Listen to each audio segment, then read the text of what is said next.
Hola, ¿qué tal amigos? Esta es Lectura Fuera de Serie y en esta ocasión tenemos a un invitado muy especial, Andrés Cortés Caballero, un escritor español que en este momento se encuentra en algún lugar del cibermundo y lo vamos a conectar. Andrés, ¿estás por ahí? ¿Ya llegaste? Hola Fernando, ya estoy por aquí, sí, muy Ah, buenas. ok, déjame habilitarte y para que podamos conversar. Ahí estás. ¿Cómo estás? Mucho gusto, Andrés. Igualmente, encantado. Bien, Andrés, bien. Andrés, bueno, tenía un tiempo con ganas de poder entrevistarte. Tú eres autor de una serie de libros muy interesantes, pero uno en particular el que me llamó la atención y por el cual te llamamos, Tercer Planeta. Eh, es una obra muy interesante y lo que en particular me ha llamado la atención es que no es un libro, sino que son tres libros y que conforman algo que es muy común en el mundo del cine, que estas trilogías y en particular historias como esta, se nos hace interesante el poder comentar. Cuéntanos un poquito de ti y ya vamos a ir a la obra. Pues yo vivo en Madrid, nací a principios de los 70. Si digo eso, sí me quito un poco de años, porque puedes decir 70, 70 y algo.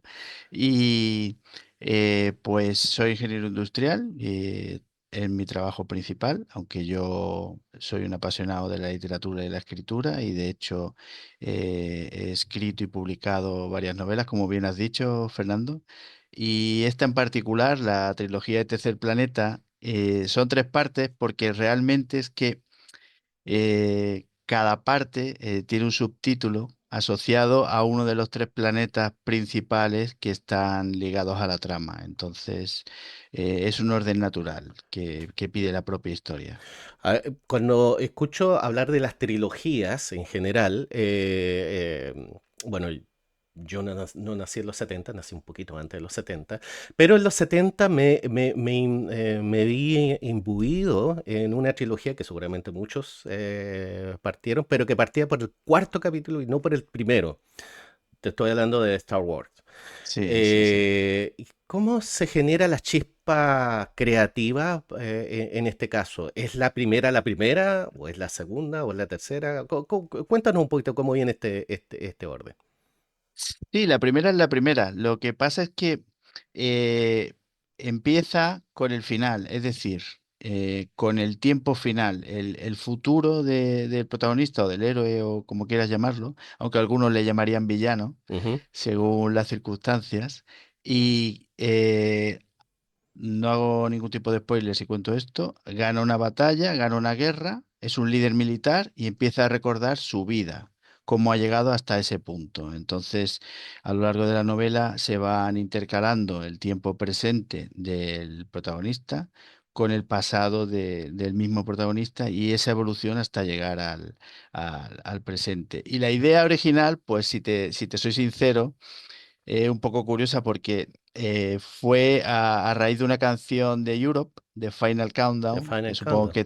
que supongo que conocerás, Sí, sí. y de un episodio de una serie que estaba basada en una novela de Ray Bradbury, que es Crónicas Marcianas.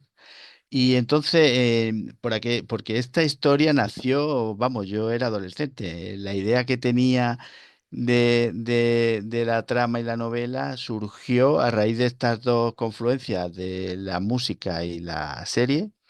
Y a partir de ahí empecé a tejer en mi cabeza la historia y la fui desarrollando.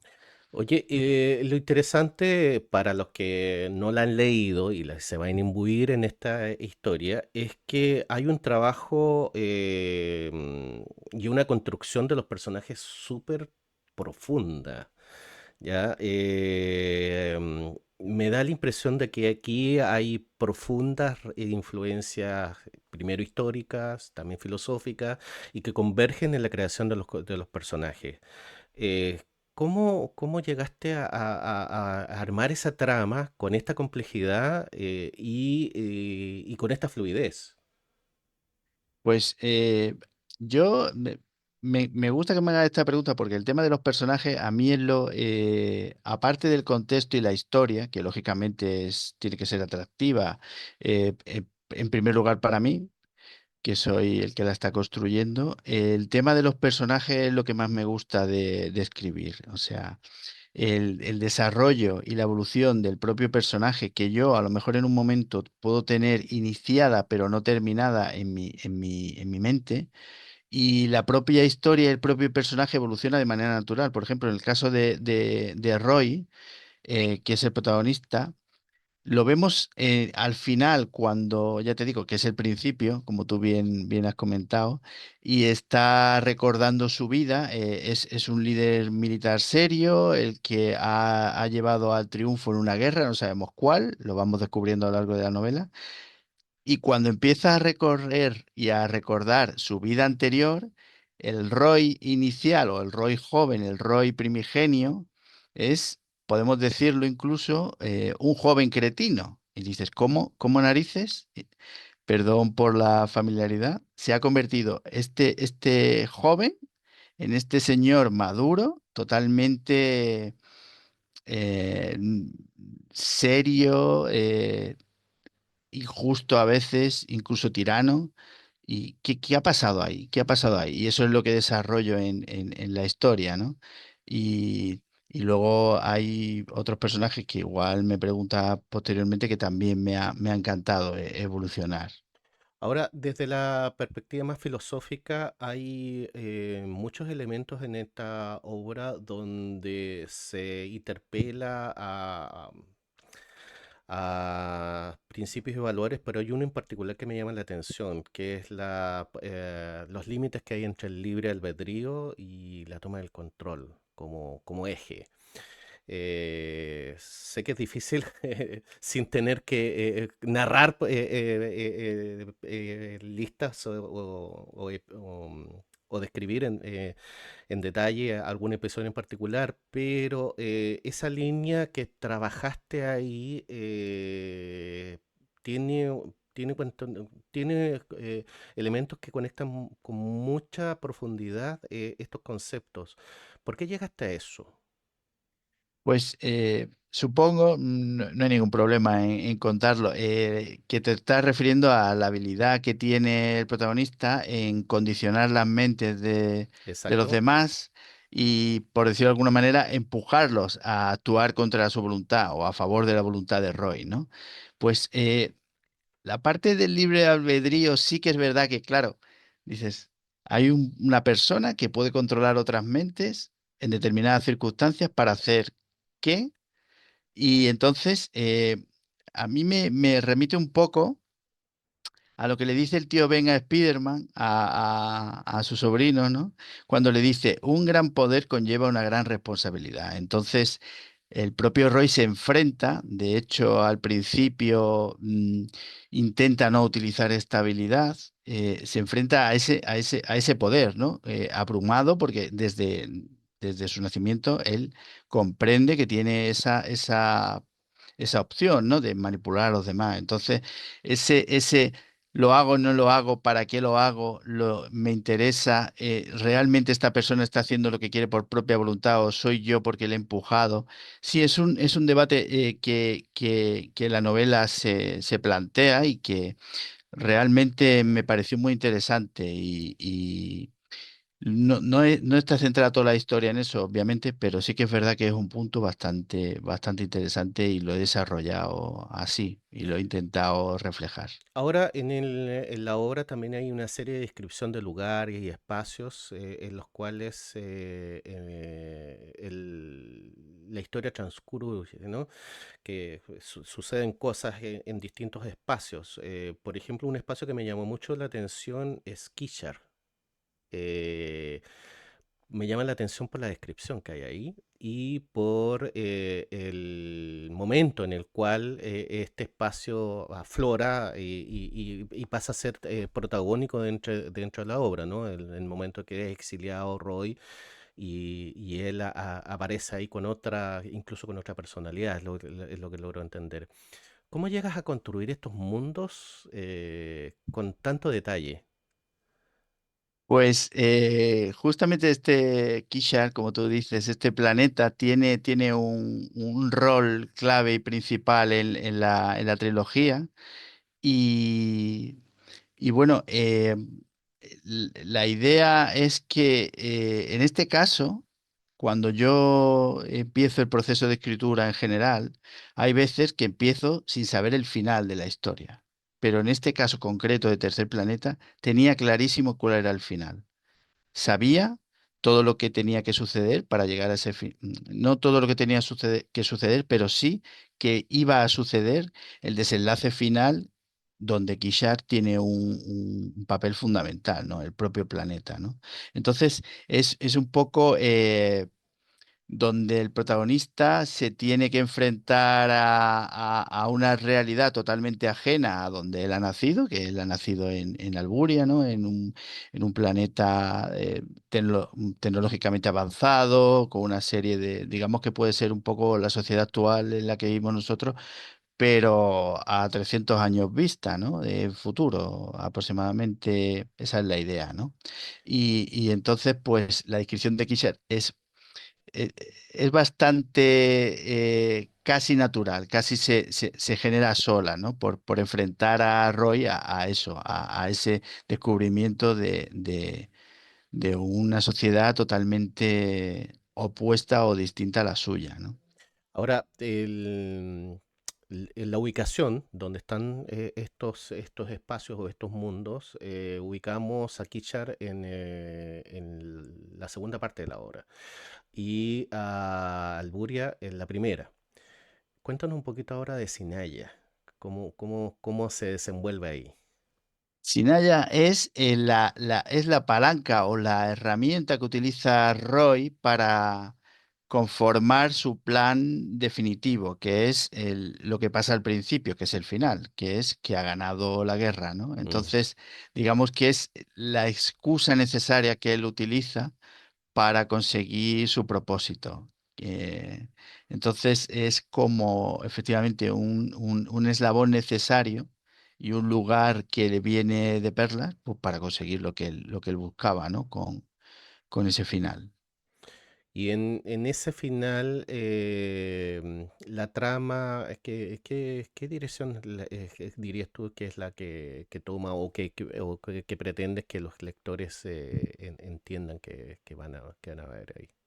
Pues es la evolución de una persona que se ve enfrentada a circunstancias, es un poco como el viaje del héroe, ¿no? El clásico viaje del héroe, ¿no? Ujú. Es la evolución de una persona absolutamente normal que se ve enfrentada a una serie de circunstancias extraordinarias que le empujan, que le impelen a hacer algo extraordinario, ¿no? Para estar a la altura de esas circunstancias. No, él no quiere ser un héroe, él no quiere salvar a nadie, él no quiere ganar una guerra, él no quiere luchar con nadie, pero no tiene más remedio para sobrevivir, ¿no? Porque se ve envuelto en esa vorágine de circunstancias que, como te digo, le empujan a actuar, ¿no? Y a mí eso es una cosa que siempre me ha fascinado en la literatura. A mí me gusta muchísimo el típico personaje, eh, por decirlo de alguna manera, sencillo y no hostil, que se tiene que sobreponer a esa sencillez y a ese pacifismo de su propia naturaleza para poder sobrevivir y consigue cosas extraordinarias. Se convierte en el mayor de los héroes. Eso a mí me encanta. Entonces, en esta historia se sucede exactamente eso, ¿no? Que una persona normal tiene que acabar convirtiéndose en un héroe o en un salvador del planeta. Y en ese viaje se develan una serie de eventos, por un lado, y por otro lado, transformaciones, como tú también has descrito. ¿Cuál crees tú que es la más profunda de las transformaciones que sufre el personaje? Pues, pues quizá, bueno, es que aquí todos los personajes principales sufren una transformación y Ujú. la mayoría, y yo creo que es una cosa natural de la vida, ¿no? No solo de la literatura. La literatura, al fin y al cabo, es el espejo de la vida, ¿no? En donde reflejamos nuestros miedos, nuestras alegrías, nuestros anhelos, nuestros deseos, ¿no? Entonces, la mayoría de los personajes al enfrentarse a esa vorágine o a ese hecho que les marca o el aldabonazo definitivo de, principalmente en el caso de algún personaje que tampoco quiero desvelar, se tiene que enfrentar al dolor y ese dolor le hace tener un motivo, ¿no? Para hacer todo lo que quiere hacer, que principalmente es la venganza, ¿no?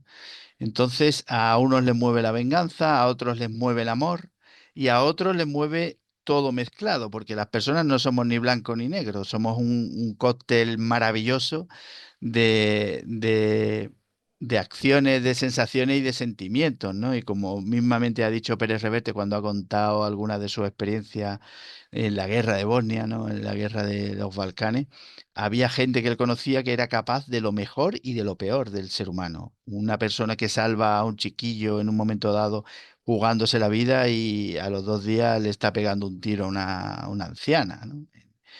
A través de una ventana con un rifle de mira telescópica. Entonces, eso es el mundo, eso es la vida, no, no creo que haya buenos o malos. En términos absolutos, sí que es verdad que evidentemente el mal existe como tal, ¿no? Sin ningún tipo de paliativos hay. Pero en este caso, en el caso de la novela, que es lo que estamos comentando, eh, pasa eso con muchos personajes, que de pronto dice, ostras, si este no era el bueno, ¿y cómo hace esto? O este no era tan malo, ¿cómo? Entonces me gusta jugar con eso y eso es una cosa que me da mucho juego, valga la redundancia, y me interesa. Ahora, ¿qué le dirías a los lectores que debieran seguir en términos de la secuencia? Porque hay obras que parten por el tercer lugar, por la tercera parte y se leen hacia atrás, o y otras que se leen solamente en una secuencia. Esto es una obra que se lee más secuencial, pareciera. Tienes que partir por la primera, la segunda y después la tercera para ir viendo la evolución, por lo menos desde mi perspectiva. Totalmente. ¿Tú lo verías así? ¿Lo recomendarías así? Sí, sí, sí, sí, sí, hay que leer el uno, el 2 y el 3 porque aunque él en el uno empieza en el futuro recordando su pasado, es evidente que esa evolución es secuencial, como tú bien dices, en la parte del pasado y van sucediendo cosas. También en el presente va evolucionando, es decir, cuando él ha ganado esa guerra y pasan cosas después y además cosas relevantes que no han pasado todavía. Es un futuro todavía imprevisto, ¿no?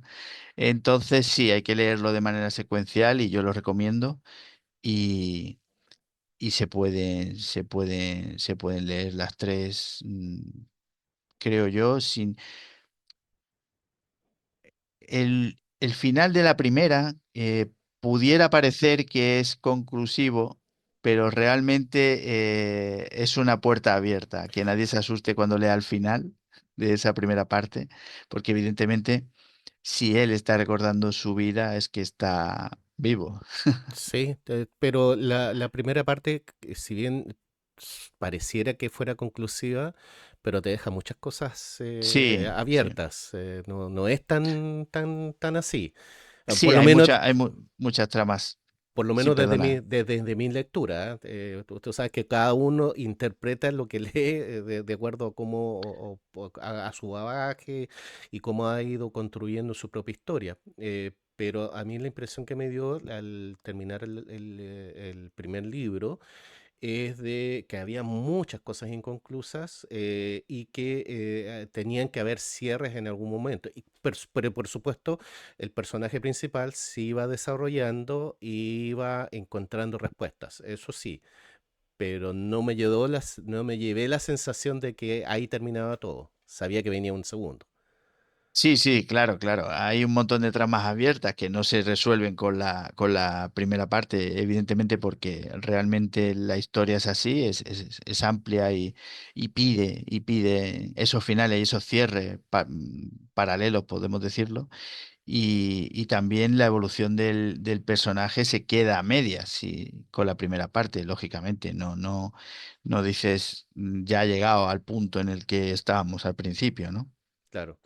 Ahora, desde la Me llama la atención que siendo ingeniero, de una perspectiva meramente profesional, la tendencia de los ingenieros a centrarse más en procesos y en actividades que son más técnicas. Y el ámbito del desarrollo, de la evolución humana queda un poquito como en el tercer lugar, importante, pero no es algo que uno se enfoque. Entonces me llama la atención cómo construyes tus personajes con una profundidad muy grande desde lo filosófico por un lado y también desde el conflicto, donde se ve mucho más, más detalles de lo que uno podría esperar de alguien que viene de este mundo, del mundo de la ingeniería. Sí, bueno, qué pregunta más interesante y cómo salgo de ella. Pues la parte de, a ver,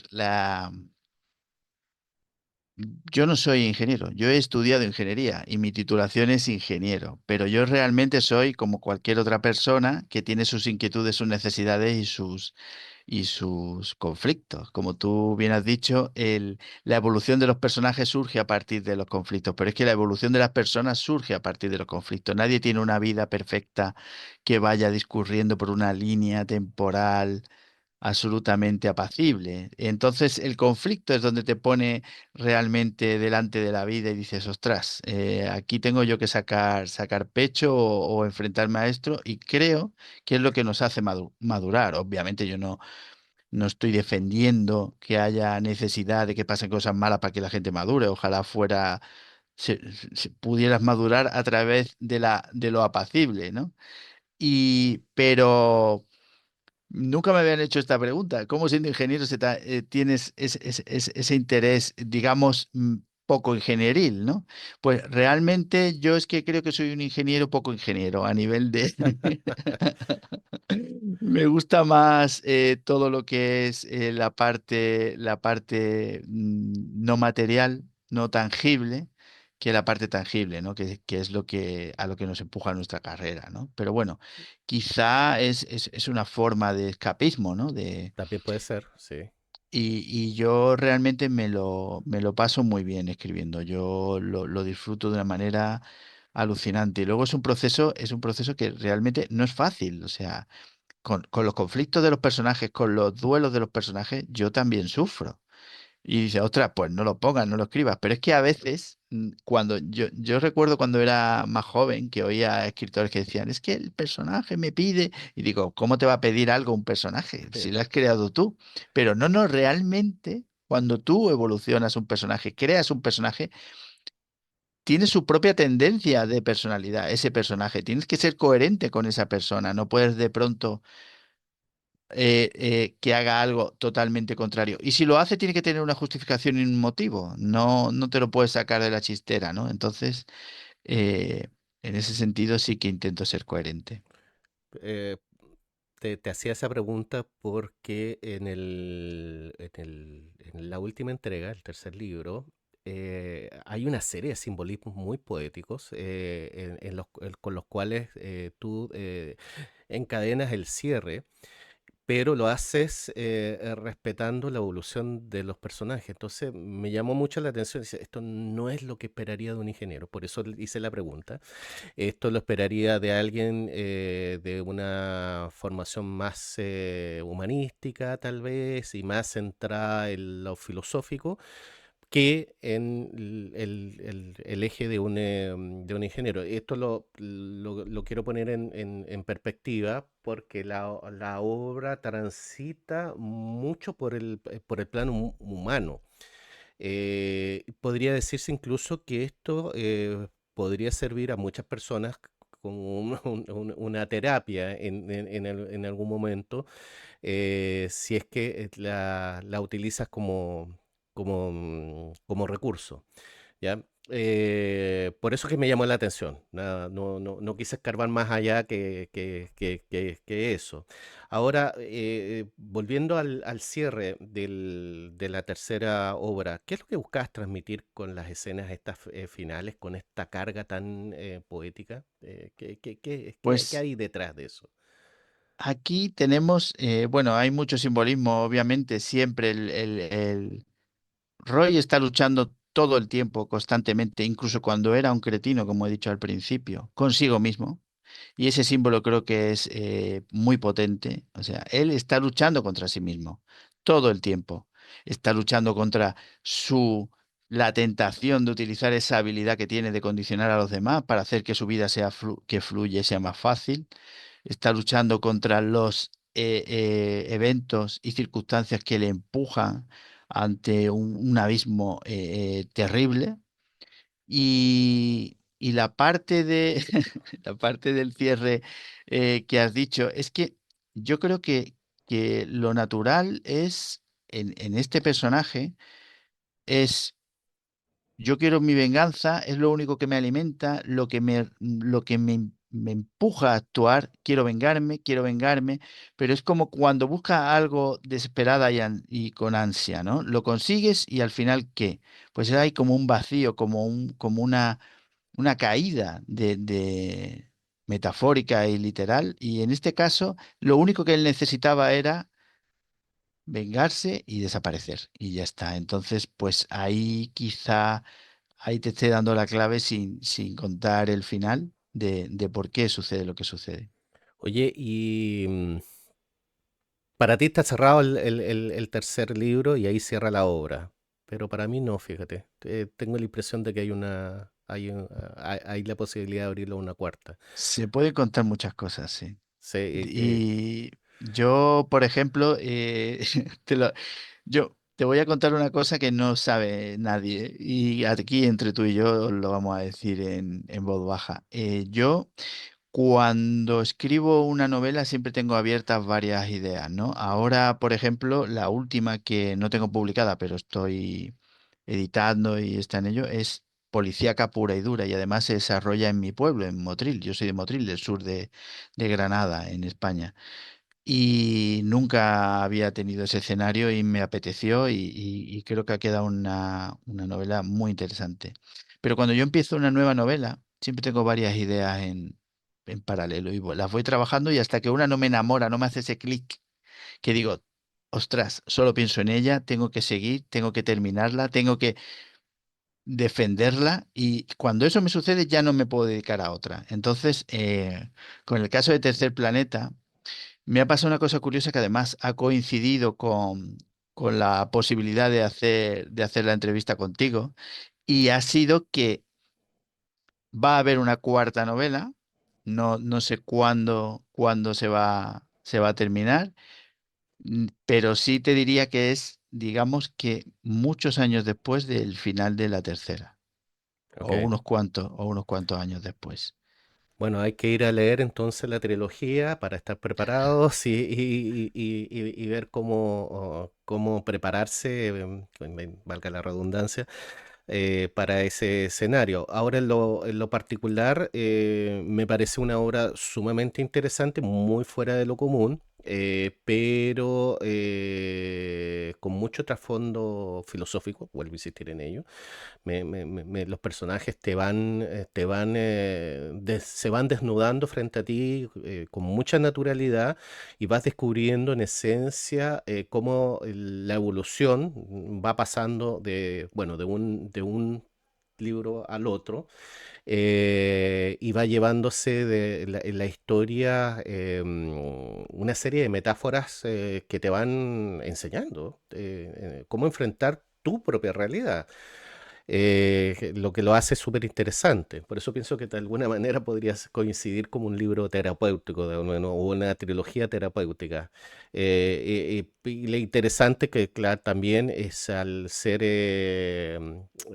ciencia ficción, que tiene la libertad de crear los mundos que tú quieras y conectarlos como tú establezcas necesario para poder llevar esa fantasía, digamos, a un plano de la realidad.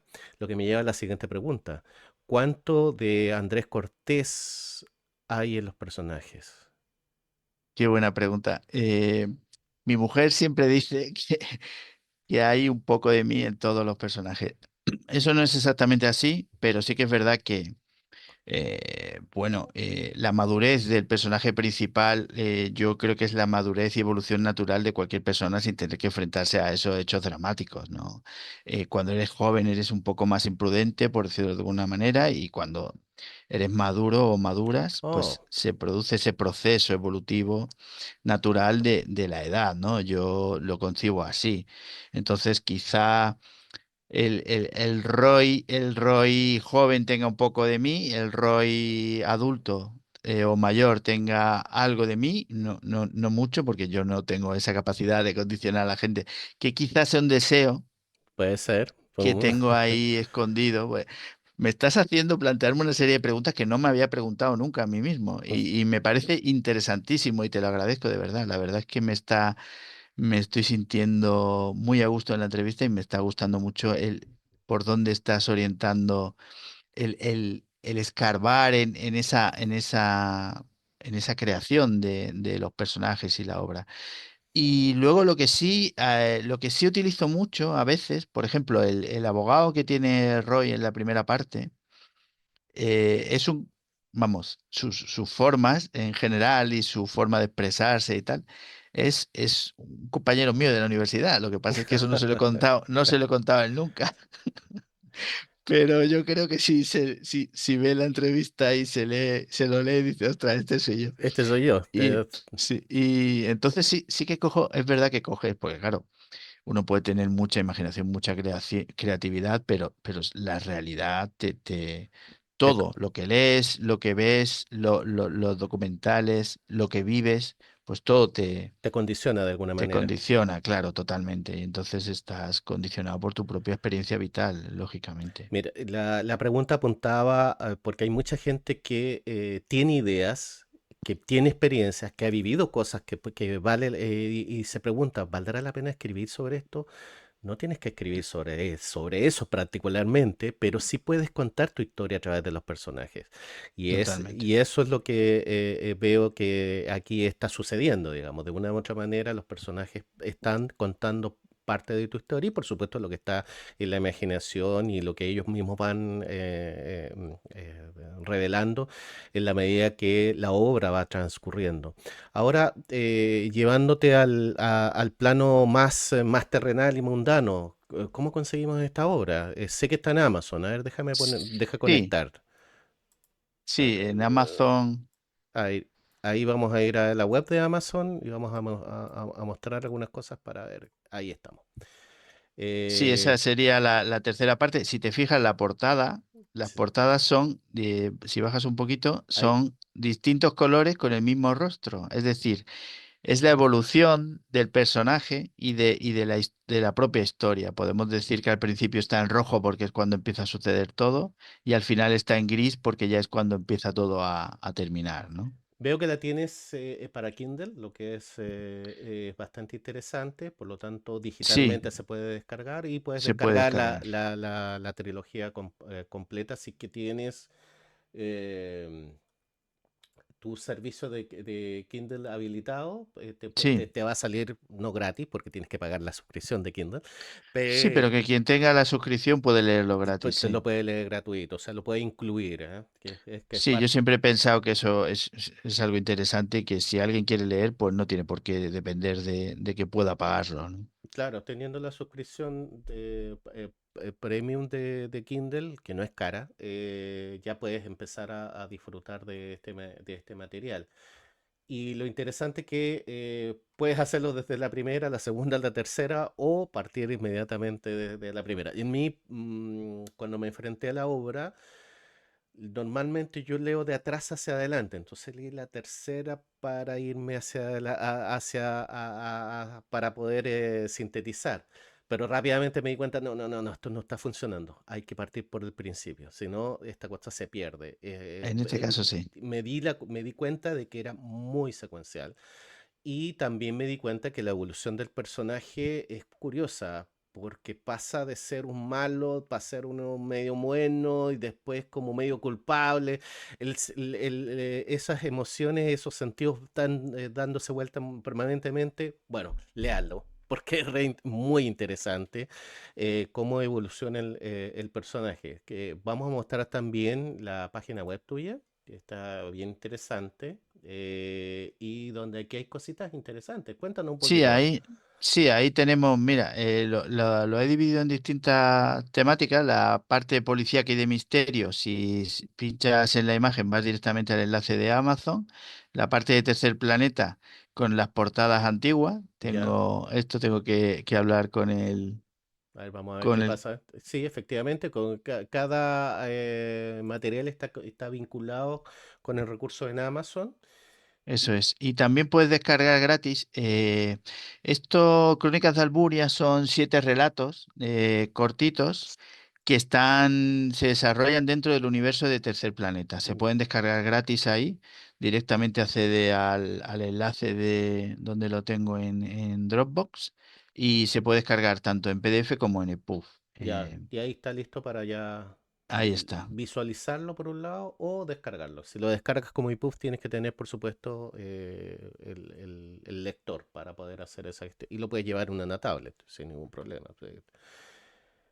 Eso Y, es. y es una obra cortita que son 88 páginas.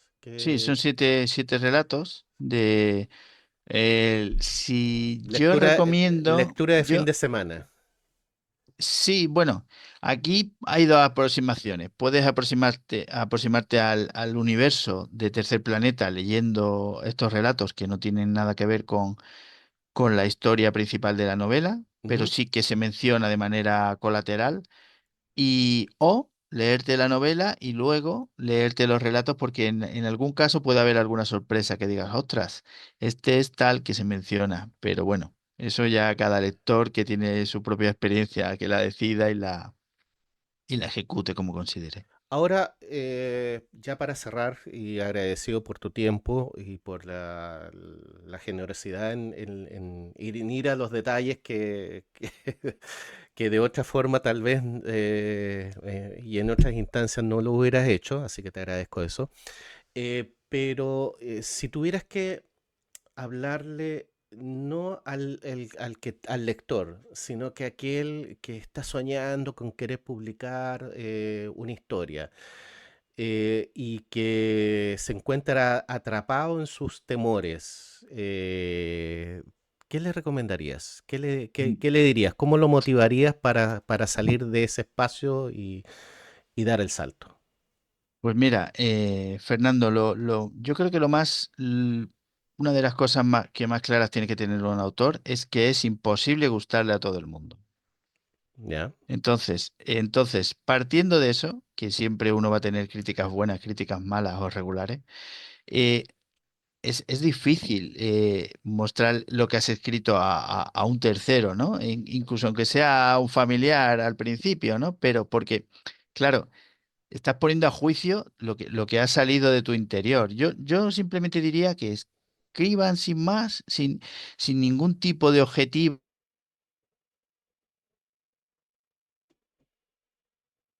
Perdimos un poco la conexión, pareciera. de, Te de, perdí, de- de- te perdona, perdimos la conexión ay, por un segundo, pero ay, ya te ¿me repusimos. oyes? ¿Me oyes Sí, bien? quedaste en enfrentar la crítica.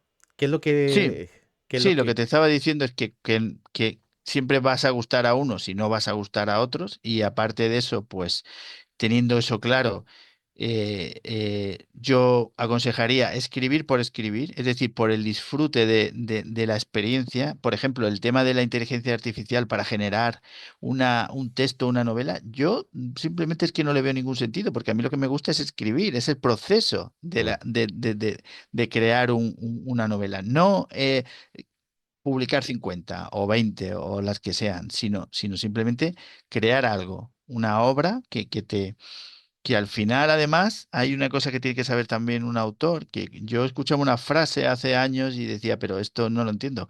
Había autores que publicaban, ¿no? Y cuando publicaban su novela decía, ahí está, ya es vuestra, ya no es mía. Y yo no entendía eso hasta que publiqué y dije, ostras, porque yo, por ejemplo, ahora si revisara Tercer Planeta, no sería Tercer Planeta, sería otra cosa de la edad que tengo, el bagaje vital que tengo ahora que no tenía cuando la escribí Entonces, claro, ahora ya es de los lectores. Es una foto fija que has dejado ahí. Entonces, el principal consejo es que escriban sin más y que si tienen la inquietud de publicar, pues que se lancen sin ningún tipo de problema, porque lo más satisfactorio es, para mí, el proceso de la creación. Y eso,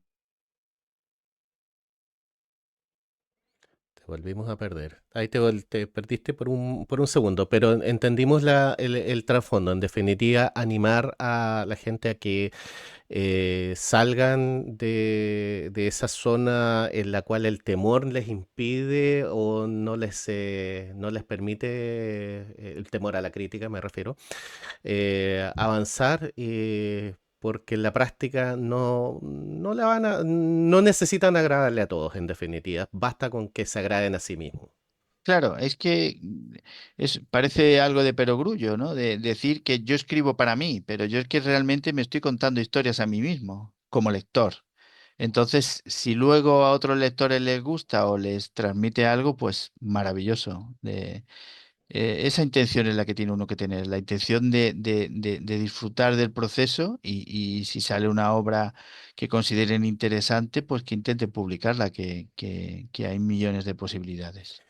Andrés, ha sido un placer y un honor tenerte en nuestro programa y le agradezco a las personas que llegaron hasta este punto escuchándonos, y que disfruten de leer y disfruten de escribir.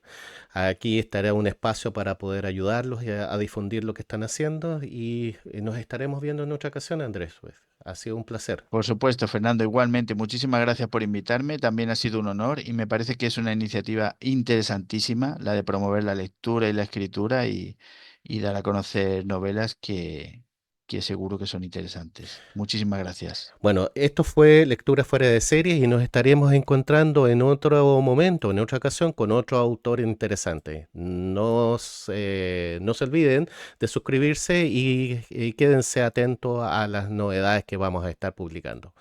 Que tengan una buena noche, buenos días, de donde sea que estén conectados. Hasta luego.